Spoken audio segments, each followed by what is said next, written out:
À toutes les échelles, l'énergie est le moteur de la vie, de la simple cellule jusqu'à notre planète. Nous sommes devenus les enfants gâtés du charbon et du pétrole. Mais en chemin, nous avons oublié une chose essentielle. Ces énergies ont un coût et un impact sur l'environnement. Le changement climatique est en marche et nous en percevons tous l'urgence. Avec le soutien d'Engie, Challenge et Sciences et Avenir décident de faire le point sur toutes les nouvelles ressources énergétiques, car la solution n'est pas unique, mais multiple. Trouver les justes réponses à nos besoins dans la science n'est-il pas le plus vif des challenges? L'écrivain et reporter Erik Orsenna s'installe avec des acteurs du changement pour 12 conversations, 12 dialogues en liberté pour éclairer le futur. Bonjour à toutes, bonjour à tous. Aujourd'hui, grand privilège de discuter avec André Comte-Sponville. On le connaît bien, il est philosophe, mais c'est aussi un guetteur de notre société, des évolutions de société, des contradictions de société. Alors, je voudrais lui poser la première question, cher André. Qu'est-ce que c'est que cette transition énergétique? Qu'est-ce que ça veut dire? Qu'est-ce qu'il y a derrière? Quels sont les affrontements? Quelle est cette nécessité? Est-ce que c'est un mot? Est-ce que c'est un bouleversement? Est-ce que c'est moins grave qu'on ne croit? Qu'est-ce que c'est au fond? Non, c'est bien plus qu'un mot, c'est une nécessité et même déjà une réalité. Cette réalité, c'est que nous sommes en train d'avancer vers une catastrophe écologique annoncée, qui est moins celle d'ailleurs qu'on évoquait dans ma jeunesse, du temps du rapport de Rome, je crois qu'on appelait ça, qui pariait sur l'épuisement des ressources. Aujourd'hui, on découvre qu'il y a largement assez de ressources carbonées sur Terre pour faire un changement climatique tellement catastrophique qu'il est douteux que l'humanité puisse y survivre. Et donc, on est passé d'une logique de la pénurie à une logique, au fond, de l'excès. Le dérèglement climatique s'explique par un excès de la consommation de produits carbonés, mais donc aussi de leur existence. Donc voilà, nous allons vers une catastrophe écologique annoncée. Et en même temps, ce n'est pas de notre faute. Et c'est ce que je voudrais dire contre certains discours exagérément culpabilisateurs. Mon idée, c'est que nous sommes punis par où nous n'avons pas péché. Parce qu'enfin, il était écrit dans la Bible, dans la Genèse en l'occurrence, « Croissez et multipliez-vous ». On y a cru, et donc du verbe croire, et donc on a cru du verbe croître, on s'est multiplié, et patatras, nous sommes punis. Nous sommes 7 milliards d'êtres humains, et bien sûr, une bonne partie de notre consommation est directement corrélée au nombre d'habitants. Rappelons qu'on était 1 milliard au 19e siècle, qu'on a mis 300 000 ans pour atteindre le premier milliard, et qu'il a suffi de 2 siècles pour faire les 6 suivants. Sauf que cette surpopulation, qui est en bonne partie à l'origine du problème, c'est pas qu'on se reproduise comme des lapins. On n'a jamais fait aussi peu d'enfants. Depuis 300 000 ans, ça n'était jamais arrivé. Le seul problème, c'est pas qu'on fait trop d'enfants, c'est que nos bébés ne meurent plus en bas âge. Mais on va quand même pas se le reprocher. C'est un formidable progrès scientifique, technique, mais aussi simplement humain. Et puis, deuxième raison de cette catastrophe, non seulement on est de plus en plus nombreux, mais en plus, on consomme de plus en plus. Mais pourquoi? Parce qu'on veut vivre de mieux en mieux, on veut que nos enfants vivent mieux que nous n'avons vécu. C'est ce qu'on appelle le progrès. Et ce progrès, depuis la révolution industrielle, a été formidablement accéléré. Mais quand on voit ce qui reste de misère dans le monde, et même dans nos pays riches, comme la vie de beaucoup de gens reste étriquée, difficile, on ne va quand même pas leur reprocher de vouloir que leurs enfants vivent un peu mieux qu'eux. Faire que les enfants ne meurent plus en bas âge, c'est un formidable progrès, c'est une victoire. Vivre mieux que nos parents ou nos ancêtres, c'est une deuxième victoire. Et patatras, nous allons vers une catastrophe écologique. Nous sommes punis par où nous n'avons pas péché. J'ajoute un dernier mot, c'est que j'en ai un petit peu assez du discours anti-humaniste trivial sur l'humanité espèce prédatrice. C'est vrai que nous sommes une espèce prédatrice, comme toute espèce carnivore ou omnivore par définition. Sauf qu'on oublie aussi de dire que nous sommes la seule espèce écologiste. Parce qu'au fond, nous nous battons, nous, pour préserver les baleines, les éléphants. Eh bien, imaginez que l'humanité devienne une espèce en voie de disparition, ce qui peut arriver un jour. Croyez-moi, aucune baleine, aucun éléphant ne lèvera le plus petit bout de nageoire ou de trompe pour préserver l'espèce humaine. Donc oui, nous avons abîmé la planète du fait de notre grand nombre, du fait de notre niveau de vie. Et encore une fois, on ne voit pas pourquoi il faudrait se le reprocher. Mais un, ce n'est pas notre faute. Deux, nous sommes la seule espèce à se soucier des droits des autres espèces. Et ça doit être mis au moins à notre crédit. Et donc je refuse non pas tellement l'écologie punitive, on ne pourra pas échapper à des mesures contraignantes, on y reviendra, mais je refuse l'écologie culpabilisatrice qui voudrait que l'homme soit à l'origine de tous les maux de la Terre et que ça soit de sa faute par un excès d'égoïsme. Non. Vouloir que nos bébés ne meurent plus en bas âge, vouloir que nos enfants vivent le mieux possible, ça n'est pas de l'égoïsme, c'est de l'amour, c'est ce qu'il y a au fond de plus beau, de plus respectable dans l'humanité. Et pourtant, nous allons bien vers une catastrophe écologique annoncée. Le dérèglement climatique est d'une importance gravissime et donc il faut vraiment prendre le taureau par les cornes, si j'ose dire, refuser la culpabilisation, mais pas du tout pour dire il n'y a rien à faire ou laissons les choses se développer en l'état. Au contraire, il faut agir et je dirais même qu'il y a urgence à agir. Alors justement, puisque nous sommes ici dans des rencontres qui mettent l'accent sur le possible et montrant que le possible existe, que le possible est compliqué, que le possible va coûter beaucoup d'argent, que le possible va coûter du temps, que ce possible-là va entraîner des remises en cause de nous-mêmes, c'est-à-dire choisir entre des contradictions. Je prends cet exemple de ma chère Bretagne. On ne veut pas d'éoliennes, on ne veut pas de méthanisation parce qu'il y aurait trop de déchets animaux, on ne veut évidemment pas du nucléaire, on ne veut pas de charbon et pourtant on veut être indépendant. Comment est-ce qu'on dépasse une contradiction ? Même si, et je suis bien d'accord avec vous, il ne faut pas culpabiliser. Mais comment est-ce qu'on fait alors même qu'on n'est pas responsable ? C'est assez compliqué. Alors, il y a des contradictions qui relèvent de l'économie et des contradictions, celles que vous évoquez, qui relèvent plutôt de la psychologie. Un mot quand même sur la dimension économique. Vous avez dit, à juste titre, que cette transition énergétique va coûter extrêmement cher. Mais donc, il faut créer de la richesse pour la financer. Et je dirais que c'est l'un des obstacles au thème dit de la décroissance. Il faut en dire aussi un mot parce qu'au fond, la seule façon d'éviter cette catastrophe écologique annoncée ou de la minorer, les seules solutions, il n'y en a que deux. Soit la décroissance, soit le développement durable. Ça n'est pas du tout la même chose. Alors la décroissance, pour prendre le mot au sens strict, au lieu de produire de plus en plus, on produit de moins en moins, en tout cas moins qu'un certain temps. D'un point de vue strictement et uniquement écologique, la décroissance serait bien sûr la meilleure solution. Et même la seule solution, si l'on entend par solution, c'est l'indécence du mot, ce qui fait disparaître le problème. Sauf que cette décroissance, moi, écologiquement, je serais plutôt pour, sauf qu'elle me paraît, économiquement destructrice, au lieu de produire de plus en plus, on produit de moins en moins, deux, socialement délétère. Rappelez-vous la crise des gilets jaunes parce qu'on avait augmenté un petit peu le prix de l'essence. 3, et peut-être surtout politiquement suicidaire. Aucun parti politique ne gagnera jamais aucune élection en annonçant une réduction drastique du niveau de vie, si vous voulez. Et donc, mon idée, c'est que la décroissance n'aura pas lieu. Une partie de moi le regrette, mais voilà, c'est mon analyse intellectuelle. La décroissance n'aura pas lieu, du moins, tant que la population humaine continue de croître. Donc jusqu'en 2050, 2060, si on se fie aux démographes, qui annoncent une phase de plateau vers le milieu du siècle, suivie d'une décroissance, dont certains pensent qu'elle pourrait être rapide, d'autres pensent qu'elle sera longue. Mais tant que la population s'accroît, autrement dit, disons pour les 30 prochaines années, la décroissance me paraît impossible. Et donc, il ne reste que le développement durable. Le développement durable, c'est-à-dire continuer à croître, mais croître vraiment différemment, et s'agissant de transition énergétique, notamment en remplaçant dans toute la mesure du possible, mais rapidement, les énergies carbonées, c'est-à-dire le charbon, le pétrole, le gaz, par des énergies renouvelables ou en tout cas non carbonées, le nucléaire notamment, dont les Bretons ne veulent pas, mais que les Normands dont je fais partie ont fini par accepter. Moi, je suis à 50 km au sud du Cap de La Hague, où il y a l'une des principales centrales nucléaires.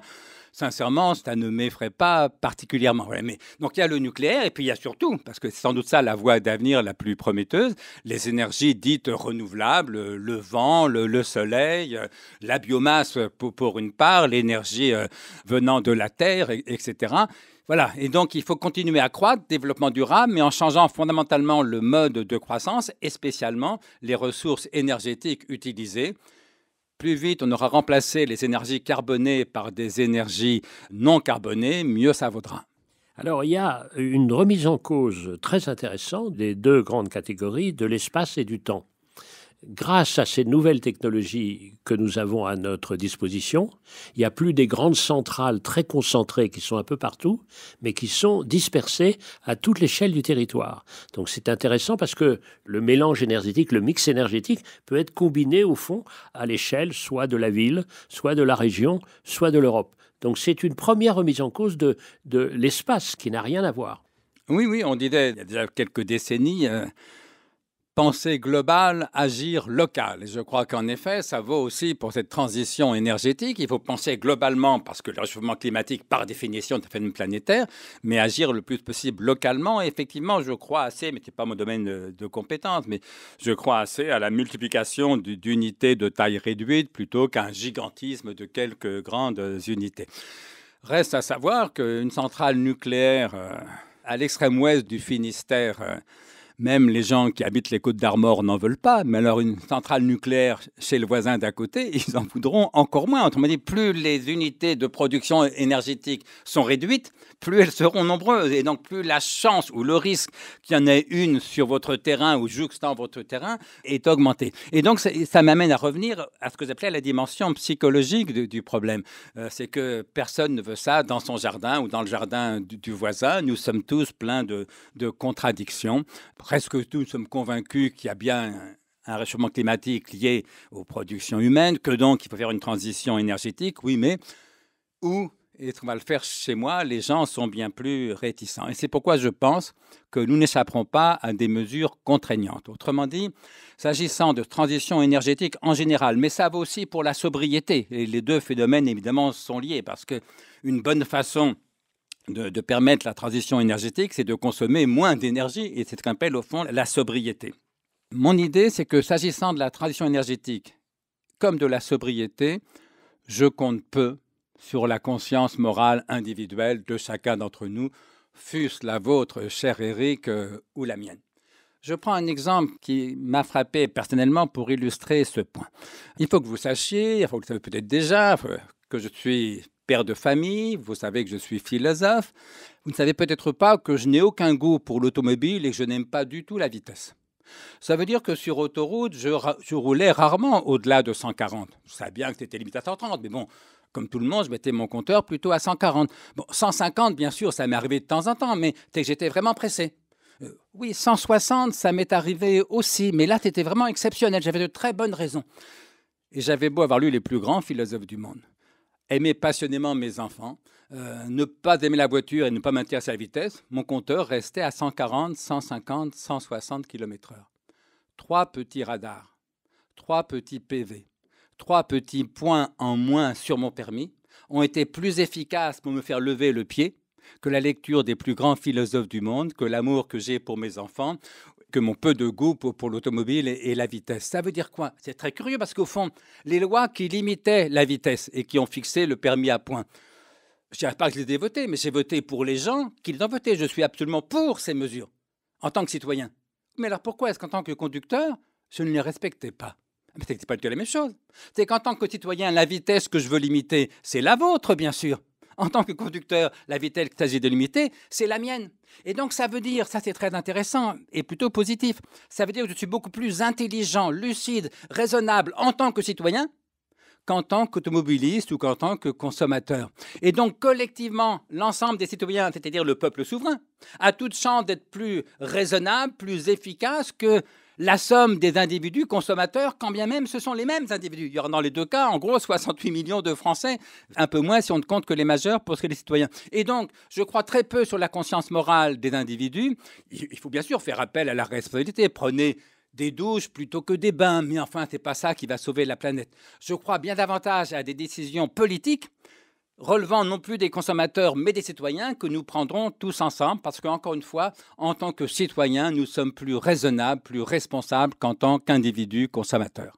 Donc, le développement durable implique la contrainte. Comment faire accepter des contraintes dans une démocratie? J'ai vu des changements en Chine immédiats. On arrête de cracher. On permet au fleuve jaune de retrouver la mer en interdisant des modes de culture. Comment faire accepter des contraintes dans une démocratie?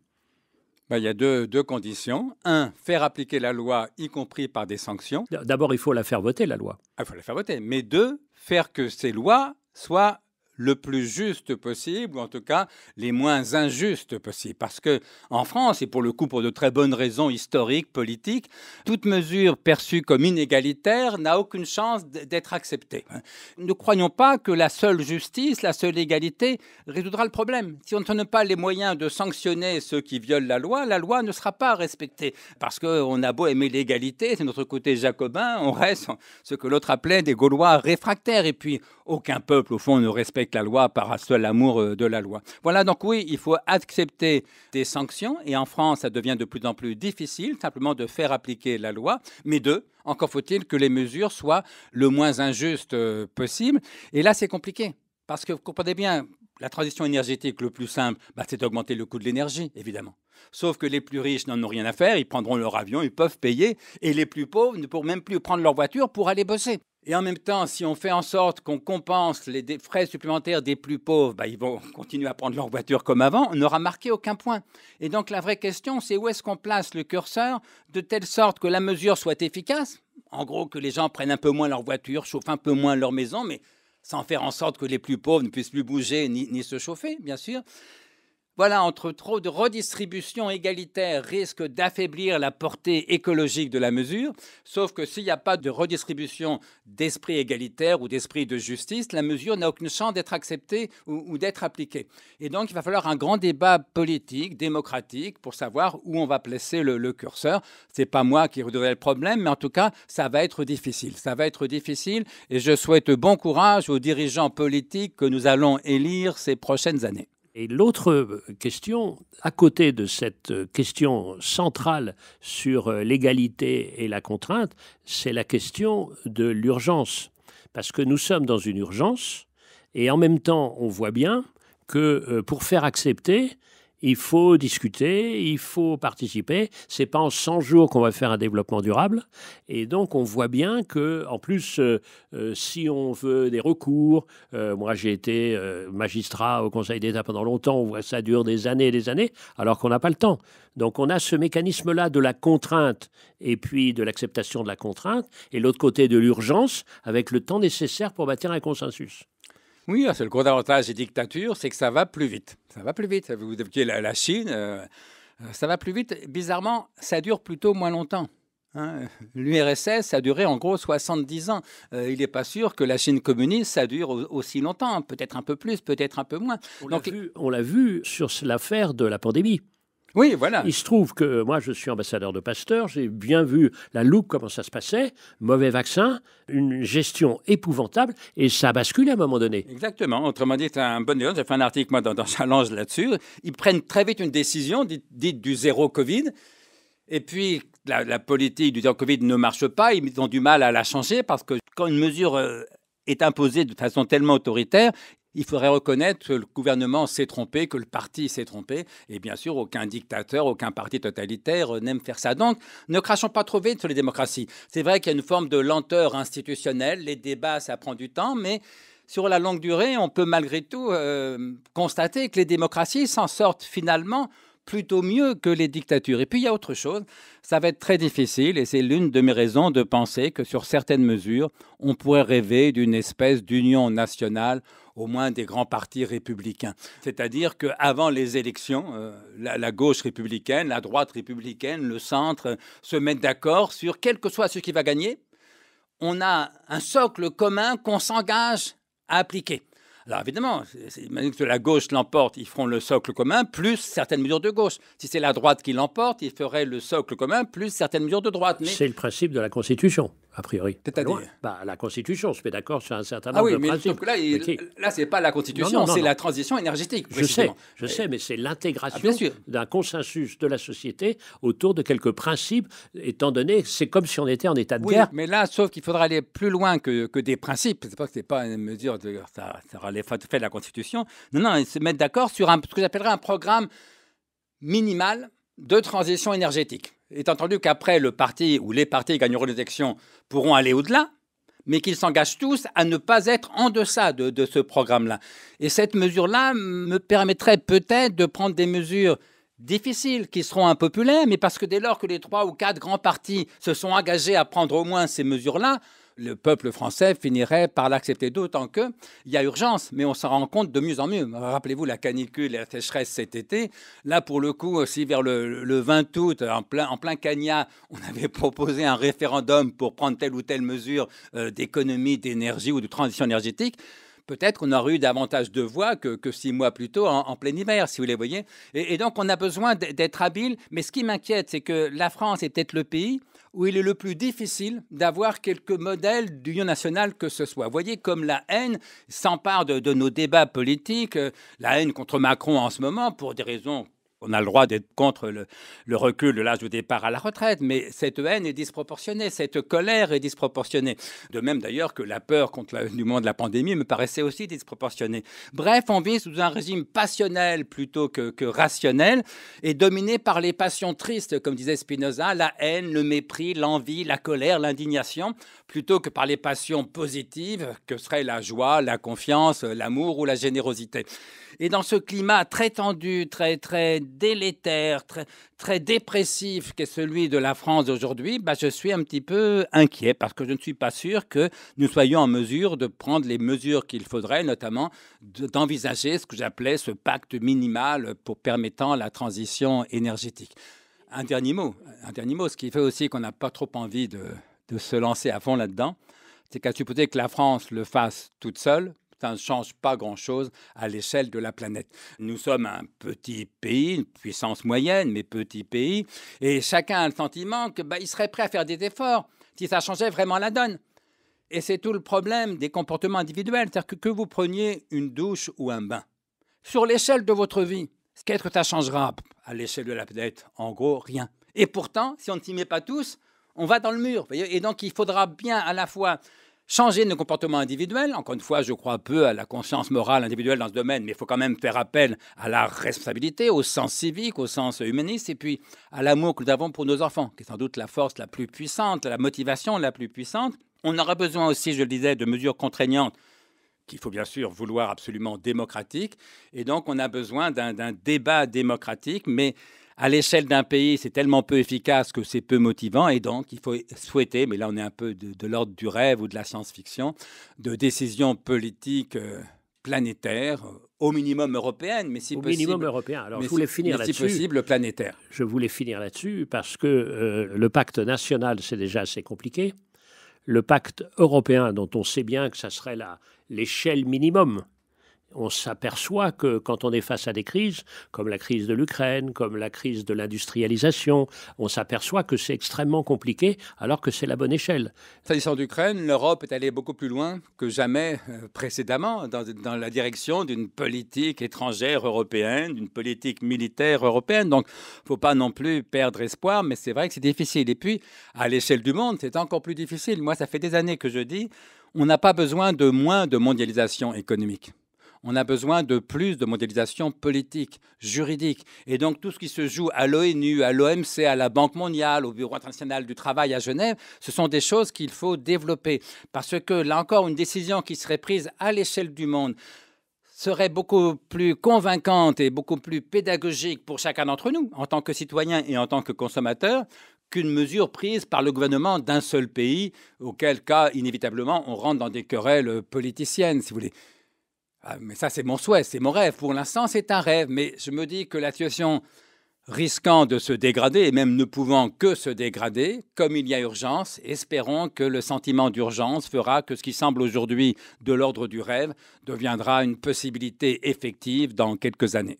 C'est peut-être ce que nous avait dit un petit peu cette pandémie. C'est la notion d'une santé. C'est le fait qu'on ne peut pas se soigner seul.